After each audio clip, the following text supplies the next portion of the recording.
Going live just like that. Hi, how are you? Thanks for tuning in. I appreciate that. Hit that like button. Apparently that's a thing. You can retweet if you like.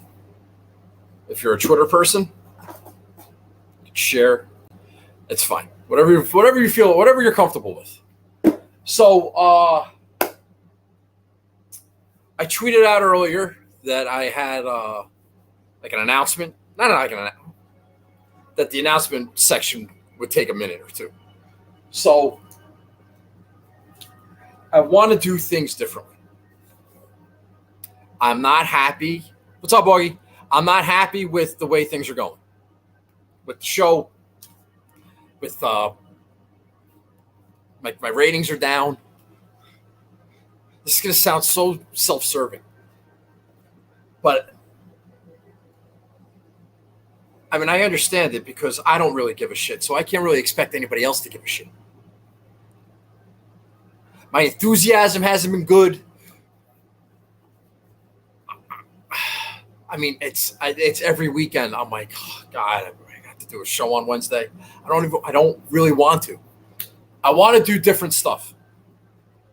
Now, I've gotten a lot of perks from doing this weekly, and that's been fantastic, and more than I could ever dream of things happening. Made some good friends and what have you.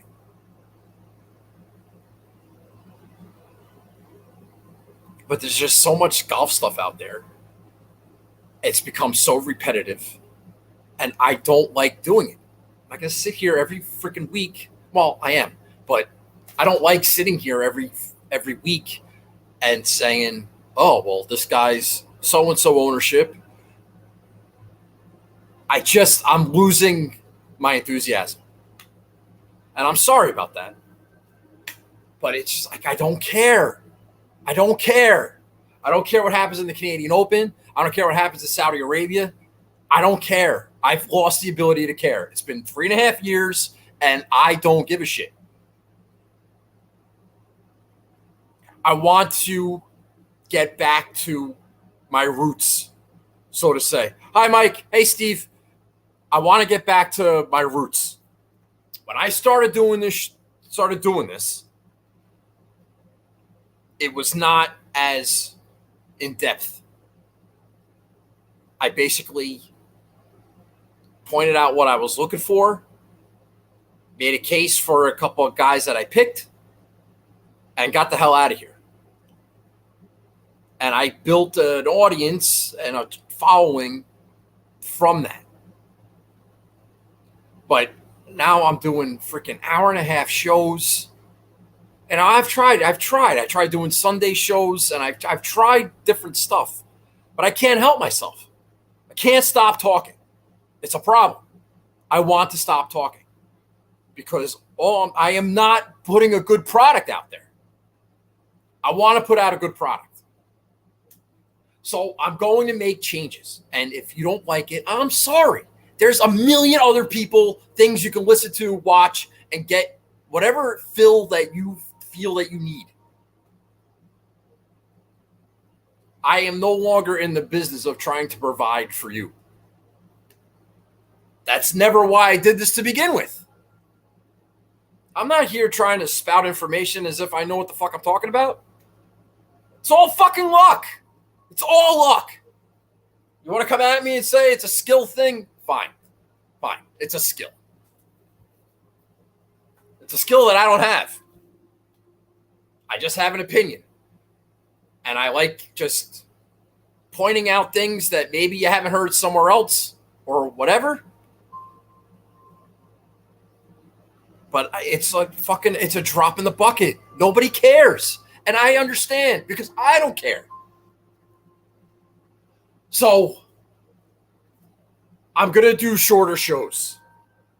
I'm going to eliminate. I'm cutting. I'm going to the cutting room floor and I'm editing and I'm cutting shit out. We're not doing stuff anymore because nobody cares. And I'm tired of wasting time. And I'm tired of I'm just not going to worry about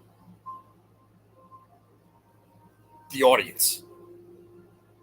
I'm not. That's never what this was about. This was just about, hey, there's a golf tournament this weekend. I'm playing this on DraftKings. This is what I'm looking for. This is what I heard. This is what I'm going to try to do that's different. This is who I like. And if you don't like it, that's fine. I'm not trying to convince you of what you should do. Hell, you're all playing in the same freaking contest that I am, and I'm trying to beat you. So, no, I don't want you to play the guys that I picked. And if I can provide some sort of entertainment in the process, fantastic. That's great. But we're getting the fuck out of here. Like 40 minutes, tops. We're getting out of here. Even if I'm in the $9,000 range and we're 40 minutes in, that's the end of the show. That's it. And best of luck this week. I want to start doing some other stuff. I keep saying I would be doing other stuff. I want to have some people on. I want to talk to people. I want to interview. I want to do more non-DraftKings stuff because I enjoy it. And it's all about me. And it's about what I want to do. And I want to talk. If I want to talk to Andy Pope, I'll talk to Andy Pope. If I want to talk to one of his buddies, I'll talk to one of his buddies. If I want to talk to CP, I'll talk to CP or my brother. Whatever. I'm going to do whatever the hell I want. But I'm just going to do other stuff. This whole thing is getting stagnated. Stale. It's getting stale. I don't want to get stale. All right? So if you don't like it, I'm sorry. I don't know. I don't know what to tell you. You're the only one that cares. Nobody else cares. So we're going to try to do shorter shows. All right?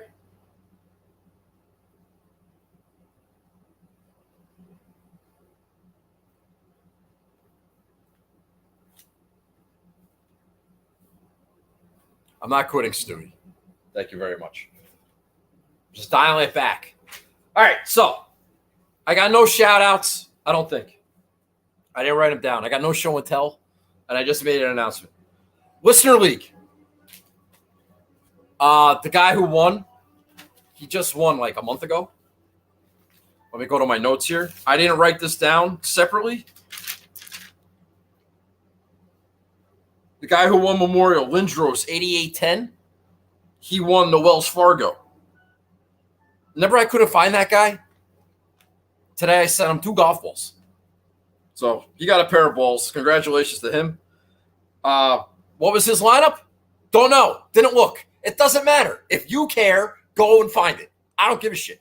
All right? So screw that guy. And screw his team. Notable top 10s. You know what? Only if you're notable will you be mentioned in the notable top 10s. How about that? So second place, our boy Joe Nicely. Notable top 10. Congratulations. Josh Bennett finished in third place. He's a pain in the ass. My boy Red finished in fourth. No. Timmy Tommy Power? Timmy Tommy Power finished in sixth. He's notable. No. Stewie in this live, watching live in the comments, finished in eighth. Congratulations to Stewie. And Rink Elf. That's Phil. Phil? He finished in 10th place. Congratulations. All right. I tweeted out the standings. If you care about that, they're updated thanks to our boy Red. And, hey, if you want to get in notable top 10s, become more notable. All right? That's it. I think my brother finished 11th. The rare notable top 11 was Kenergy, 619. So congratulations. All right, so done. Just like that. Done with the Listener League. Hey, we haven't even hit 10 minutes yet. We're fucking flying over here. All right. How did I do? I had a shitty week. I don't think I saw one shot at Memorial this week. Shows you how much I care. Did not see a shot. Patrick Cantlay finished T3. That's not bad. Good. That was a good call. Good one and done pick. In the mix. Tried to get there. Couldn't quite get there. Finished T3. Hideki disqualified. Awesome. Corey Connors T13. What did I tell you about Corey Connors? I was like, that was a gift. This week, not so much. Adam Scott, washed up old guy, done. D-U-N, done. T67. Jason Day, I survived that. 31st. Although he was a bad one and done pick. Listen, we knew it at the time. We said it at the time, Danny Will, a little squeamish. On Thursday, he made a couple of bogeys, and I was like, gotta eliminate the bogeys. Well, he did, and then he made doubles on Friday. So he missed the cut by a mile. That was not smart. It was a risk. Hey, we're gambling. It was a gamble, and we lost. I finished terrible. I don't know where I was in the Lister League, like 70-something. I finished 100th in the Carbon Cup. I'm still sitting in 5th place, though. 5th overall. So we still got something to play for. I'm pretty much done with the one and done. I have an entry, my bullshit power ranking system of the purses. I'm sitting outside the top 100. If I get in the top 100, I'll cash. So I'm not dead there. But that's like a system play. Takes the fun out of it. So kind of dead in one and done. We can make picks in the one and done. Guys that finished in the top 20 Memorial, we're not talking about that. If you care, go look it up.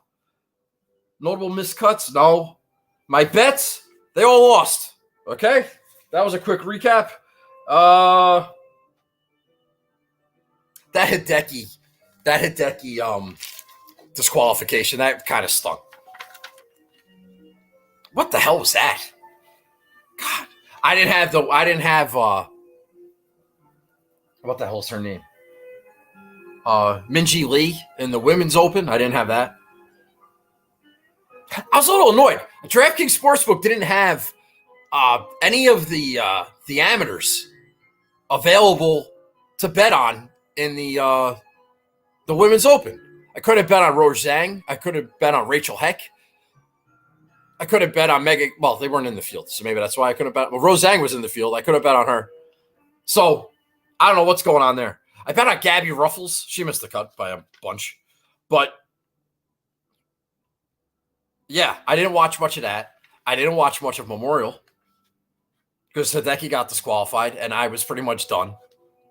I kind of keep an eye on Cantlay, but he couldn't quite get in the mix. Horschel ran away with it, and that was it. Week was over. I lost all the parlays with Hideki. Okay. I said quick bet recap, and then I went on and on again because I can't stop talking. All right, so this week, what are we doing? All right, so I heard something interesting. I think my boy Stevie Banford mentioned this, and my boy Steve Shermer mentioned this. Last time this golf course, this event was held at this golf course, Carl Pettersson won, the old Swedish pancake. And if you look at where Carl Pettersson has won, he won Memorial pre-renovation, but he also won the Wyndham and he won the Heritage. And when we get to the Wyndham and we get to the Heritage, we usually talk about how those are like comp courses to each other. So if this is a tight, it's short-ish. If this is a tight, narrow, tree-line golf course, like a Wyndham or a Heritage, or in that vein, that ilk, Stevie Banford mentioned Valspar also. That's kind of like a Carolina golf course. Valspar, he always talks about that. You know, tight, narrow, shortish. You know, those types of golf courses. So if that's what we are looking for, that's something to keep an eye out for. Now, that being said, considering I don't give a shit anymore, this is a golf course that I'm unfamiliar with, or that for the most part, we're all unfamiliar with. I was just thinking, now, I could be wrong about this. I might be wrong. I probably am. I thought I remember when they announced that this Canadian Open, we're going to talk about Jeff Feinberg for a minute. Shout out to Jeff Feinberg. That the Canadian Open was coming to his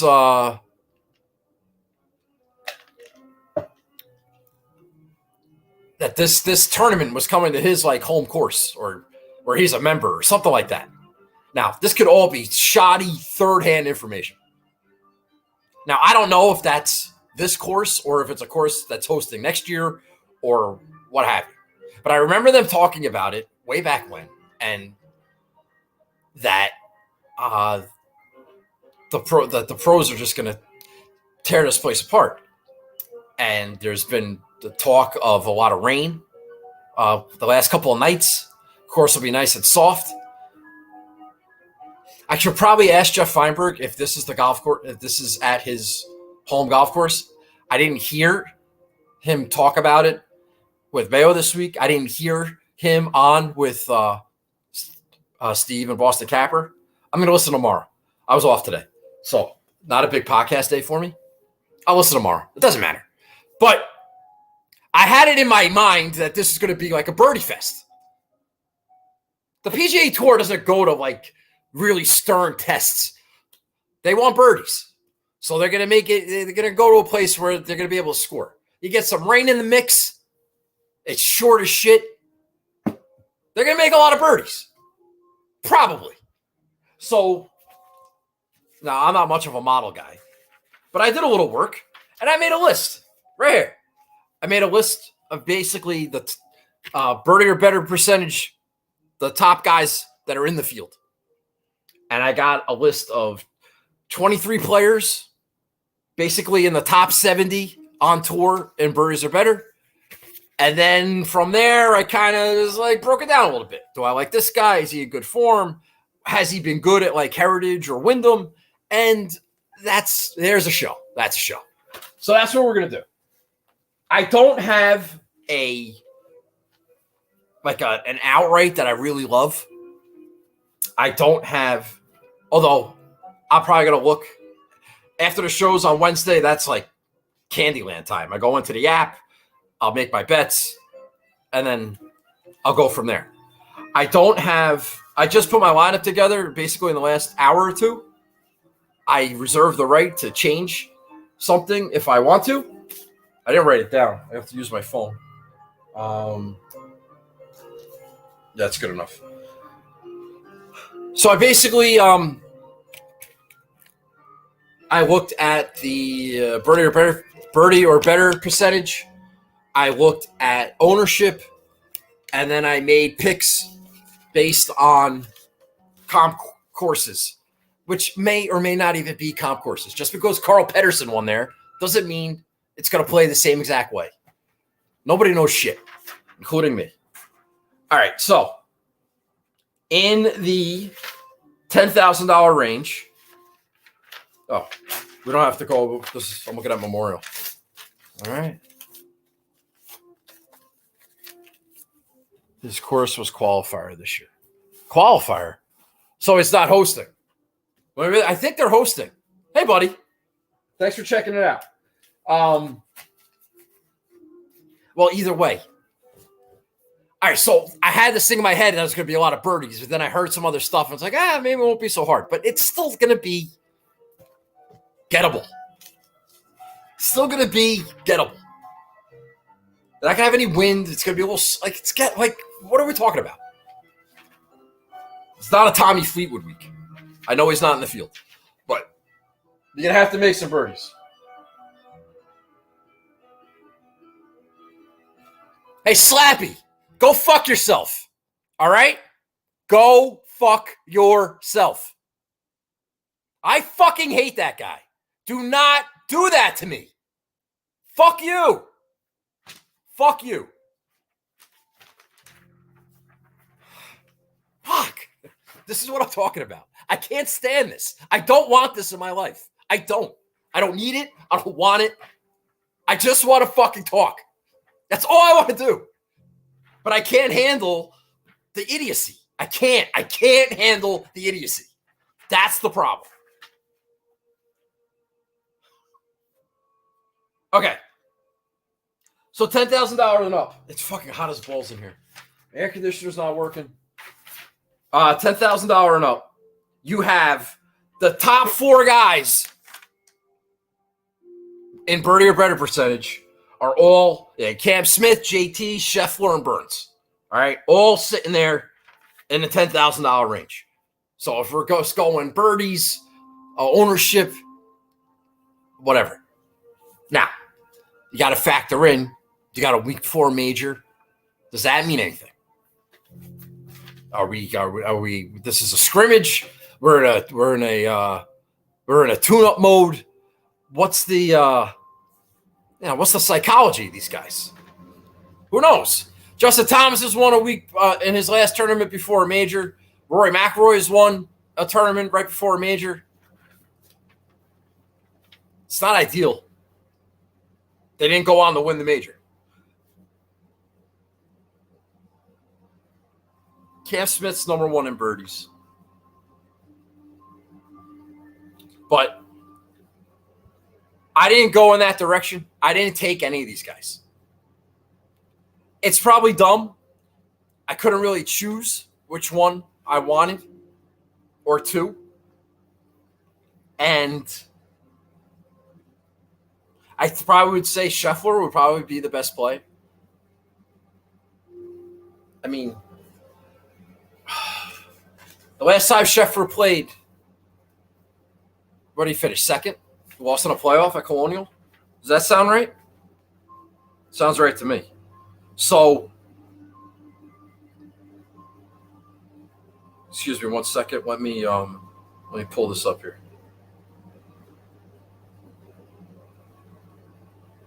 Yeah, so if he's going to be missed the cut at the PGA, came back, finished second at Colonial. So if he is going to be the lowest owned guy in this range, which I believe he is in the 10s. Oh no, Lowry's a little bit less owned. Lowry is my dad's one and done pick, I believe. I can't even keep track of what he's doing. No, Steve. You're killing me, Steve. You're killing me. You're killing me, Steve. So I'm not going to go. I'm running out of time here. I am not going to take any of these guys above 10,000. If gun to my head,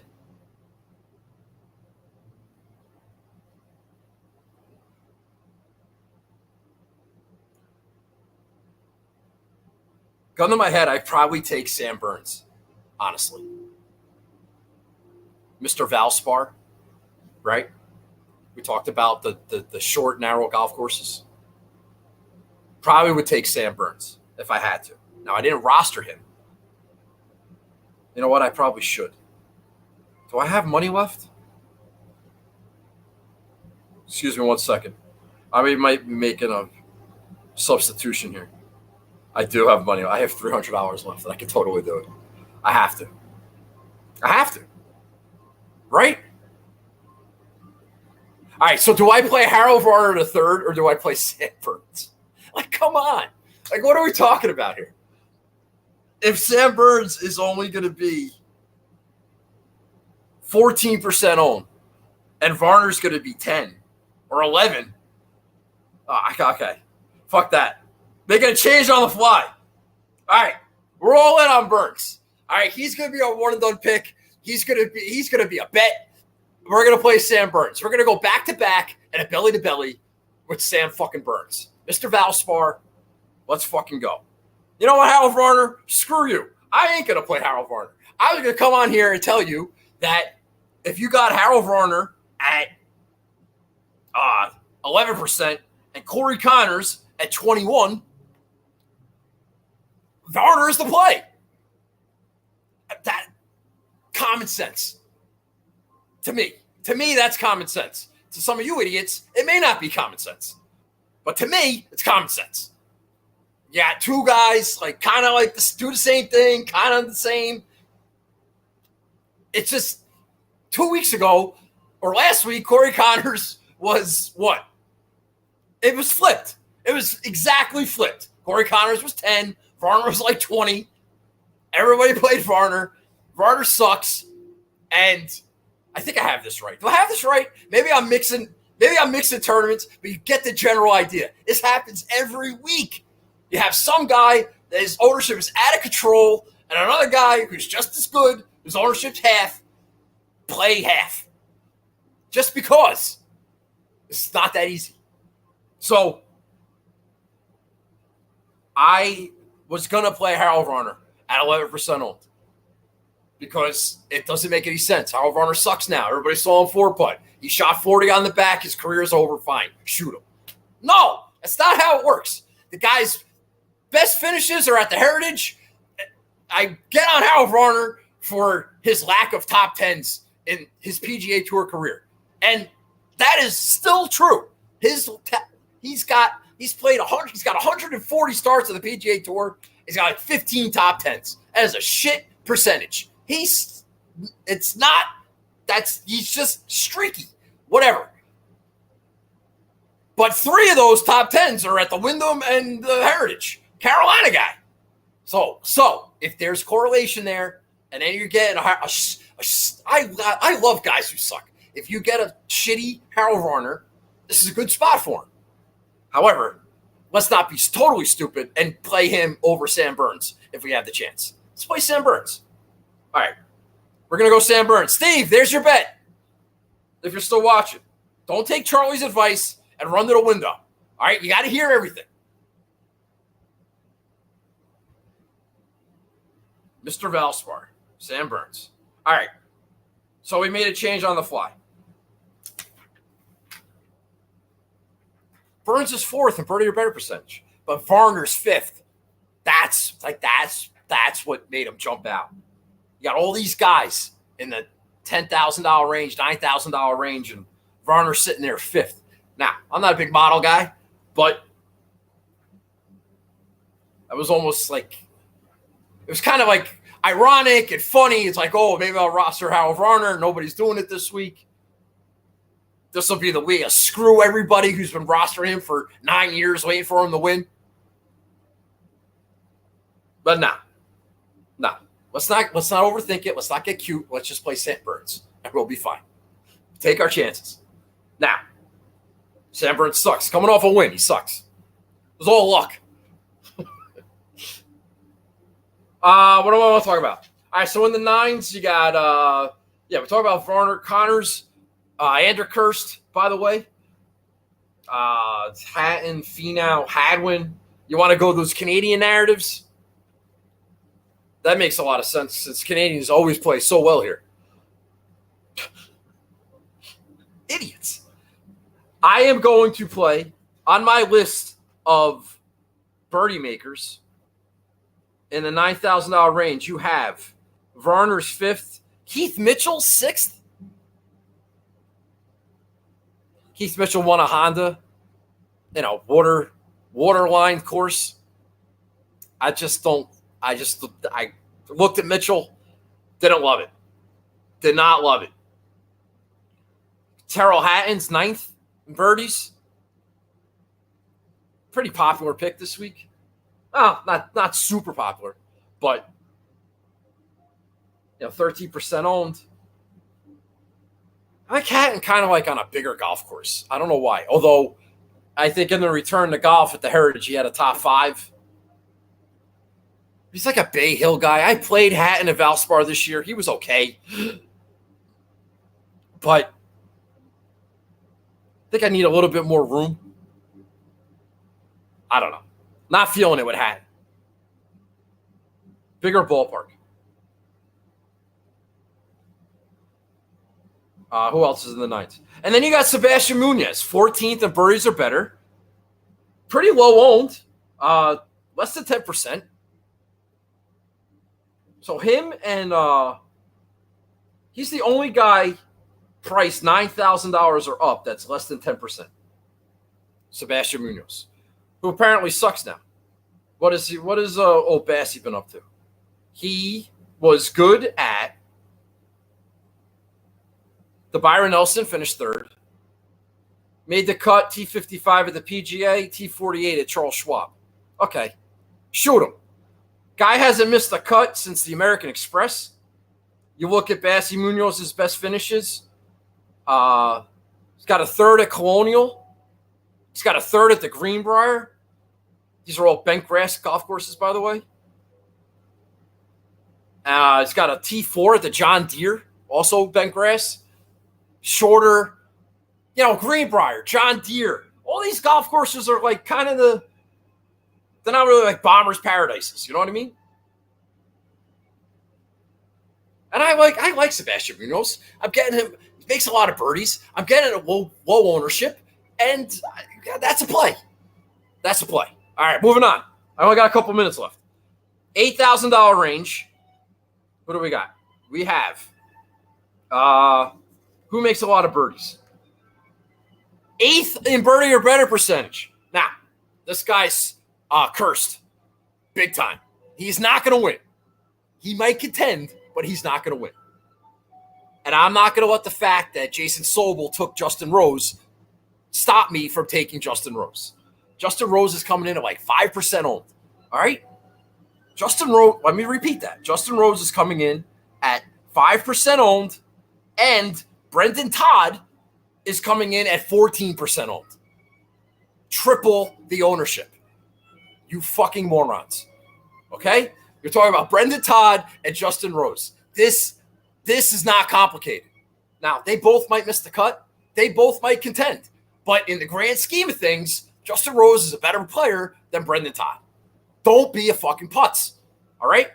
Justin Rose, like I said, 8th in birdie or better percentage. Now, again, he's not going to win. Fine. But that's a good DraftKings play. You might think, oh, it's 8,800. It's too expensive. This field sucks. Nobody's good. I can do this because I don't have any $10,000 guys, but I'm playing Justin Rose. But Sam Burns, Sebastian Munoz, Justin Rose. Good start. Good start. Fuck flying. All right. Any other guys above the 8s I looked at? I looked at Jonathan Vegas, Charlie. I know you like Vegas. All right. Vegas has popped up on some less than driver. Let's just call them less than driver golf courses. He has. He's 10% owned. His ownership is not out of control. I get it. But I'm going to take the upside with Justin Rose ahead of Jonathan Vegas and Brendan Todd. I don't like playing washed up old guys.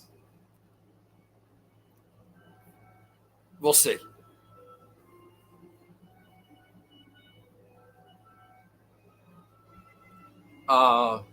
Thanks, Charlie. I appreciate the commentary. Are you happy the Bruins fired their coach? What do you think of that? They're blaming him. Fucking goalie retires in the middle of the playoffs, and they're gonna blame the coach. They had a good team that year too. Total screw job. All right, let's move to the 7s. Moving right along here.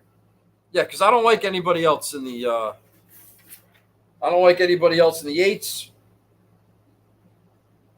I looked at Mackenzie Hughes. He's 23rd in birdies, Canadian guy. But again, no less than driver course, like great history. Nothing like jumped out at me. All right, so where did I go next? I should probably pull my lineup up here.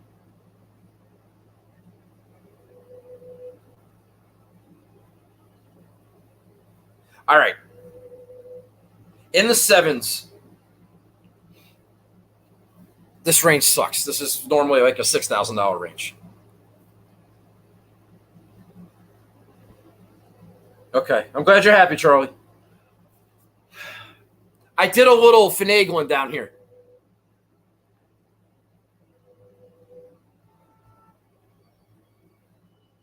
How do I want to start this?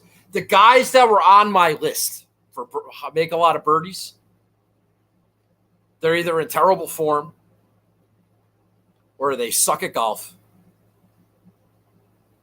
and I don't trust them. I apologize if I offended any of those players' families. Like Vince Whaley, he's 10th in birdie or better percentage. I don't know how. Seems like a guy hasn't made a birdie in 5 months. But he's 7,100. But he's 10th in birdies. Couldn't do it. Got no balls. Joseph Bramlett, 16th in birdie or betters in this field. He stinks. He must make a shit ton of bogeys. He stinks. Makes a lot of birdies, though. Emiliano Grillo, he's on a nice little heater of top 40 finishes, top 50 finishes, 21st in birdie or better percentage. Couldn't do it. No upside. One guy I thought about rostering.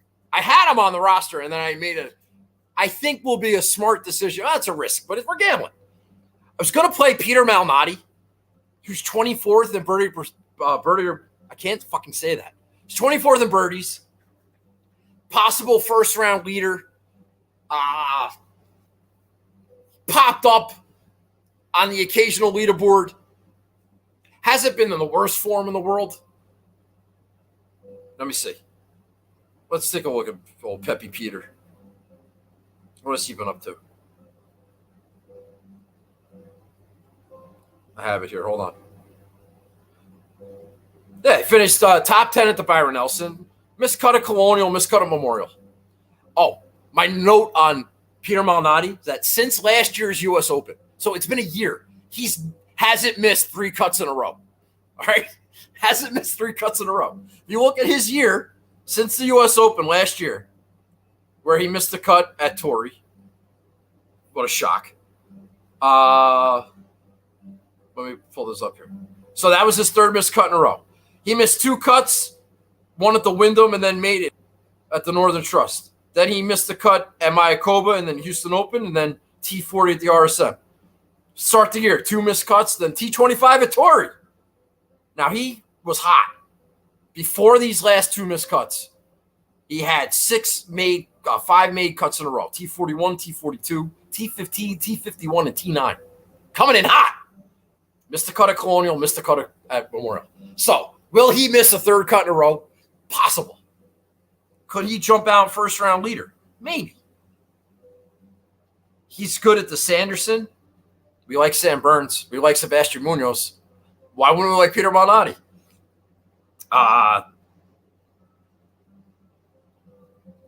He's got a T16 at the Heritage. He's got a T20 at the Wyndham in his career.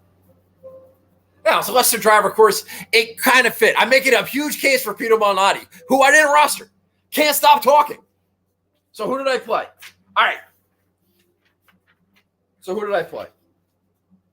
The first guy I played, shout out Dylan Fratelli. Birthday June 5th, same as me. We like Dylan Fratelli. All this talk about all the South Africans going to Saudi Arabia, playing golf, taking the money, and then frugal Fratelli staying put as of now, representing the South Africans that are staying on the PGA Tour. Good for Dylan Fratelli. When I think of Dylan Fratelli, I think about losing money, first of all, my own money. But I also think about how he seems to like these Pete Dye, less than driver tracks, or at least he used to. Because I heard an interview he did 2 years ago, and I'm sticking with it. So if this golf course fits that narrative, he's nowhere to be found on my birdie or better list. But he won a John Deere Classic, all right? Bent grass, tree-lined, shortish. His best finish in a major was at the Masters. That's also bent grass. Our boy Dylan has not missed a cut since the Phoenix Open. That is, 9, 10 in a row? All right. He hasn't been great. I played him at the Valero Texas Open, finished T8, was in the lead, and was also in the woods a lot of cactus. And he hasn't had a top 30 finish since then, but he does have 5 made cuts. But if you look at Fratelli, he has where was it? He's got a T8 at the Heritage. He's been bad at the Wyndham. I know that because I'm always like, oh, well, he likes the Heritage, loves Pete Dye, and he's been pretty crappy at the Wyndham.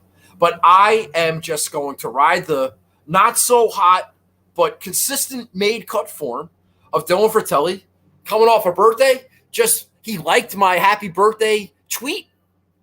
So we're in on Dylan Fratelli. Well, friends and family action. All right? All right, who else do we like? So I went Fratelli, and then I also went with. All right, think about it. Think about it. You think about the Heritage. You think about the Wyndham. There's only a handful of guys that could come to mind. You're like, oh, who plays well at those types of places? You know who plays well at those types of places? Carolina guy himself, JT Poston. Yeah, JT Poston, who won a Wyndham. He won a Wyndham. He's got a T3 at the Heritage. He's got a T6 at the Heritage. He's got a T8 at the Heritage. Fucking likes the Heritage. All right? And he won a Wyndham. And how about his current form? Finished T9 at the Wells Fargo. Missed the cut at Colonial. T37 Memorial. You know what? That's a solid made cut. I'm at 40 minutes. We got to finish up here. That's a solid, what am I looking for? Ownership. JT Poston is coming in at 9% owned, 9%. That's fine. He's not, who's a high owned guy in the set? Austin Smotherman, 13%. What the fuck are you talking about, Wills? Crazy. Aaron Rye, watch him chip. That'll be fun. 10%. Another waste of time. So, all right, so he's one of the higher owned guys. Maybe because of this Wyndham Heritage comp. Don't know. Don't care. I'm just going to play JT Poston. Hope for the best. So kind of hope for the best with a couple of guys. JT Poston. Who did I just play? Dylan Fratelli. Oh, yes. The field sucks. So the guys that you play are going to suck too. That's what happens. So I talked about Pepe Peter before, Peter Malmotti. Thought about him. Going to see him up at the Travelers. Fucking excited. Looking forward to that. But, hey. I went a little off the grid here. I am going to play where is he? A 3% Nick Hardy. 7,200. I decided to play Nick Hardy instead of Peter Malmotti.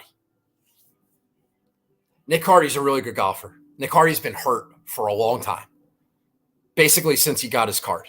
If you look at Nick Hardy, you can see where it went wrong when he got hurt.